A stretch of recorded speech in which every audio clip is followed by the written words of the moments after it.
Hello bachcho, let's read the question. Question says a plant cell kept in certain solution got plasmolized. What was the nature of the solution? So question में पूछा गया है कि plant cell को एक certain solution में रखा गया और उसमें वो प्लाज्मोलाइज्ड हो गया। तो जो नेचर था सोल्यूशन का वो हमें बताना है। की concept, so osmotic relations of plant cell.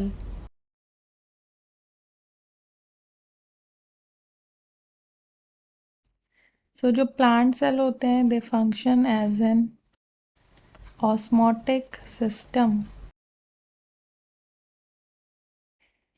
And जब वो वाटर मीडियम में होते हैं और lies in contact with other cells having water, so जो टिपिकल प्लांट सेल होते हैं उनके पास परमेएबल इलास्टिक वॉल होती है एंड सेमी परमेएबल मेम्ब्रेन होती है along with cytoplasm and tonoplast, जिसे वैक्यूल की आउटर मेम्ब्रेन कहते हैं, and an osmotically active solution called cell sap जिसमें सेंट्रल वैक्यूल होता है।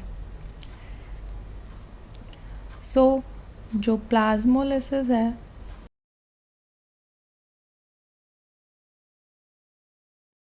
जो प्लाज्मोलिसिस होता है इसे कहते हैं shrinkage of the protoplast of a cell. तो जो सेल होता है उसका प्रोटोप्लास्ट जब श्रिंक कर जाता है from cell wall under the influence of a hypertonic solution.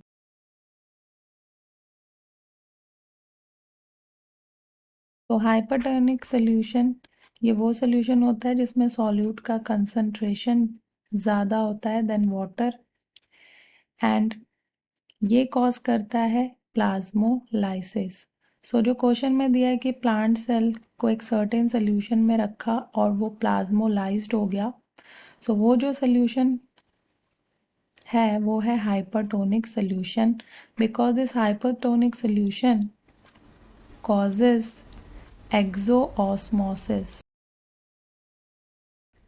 And जो एक्सोऑस्मोसिस होता है इसका मतलब होता है withdrawal of water from cytoplasm and then the central vacuole of cell, जिसकी वजह से जो साइज होता है साइटोप्लाज्म का as well as central vacuole and hence protoplast becomes reduced और श्रिंक कर जाता है एंड जो प्रेशर होते हैं ऑन द वॉल वो भी साइमल्टेनियसली रिड्यूस हो जाते हैं and the elastic wall contract कर जाती है जिससे सेल साइज जो है वो रिड्यूस कर जाता है।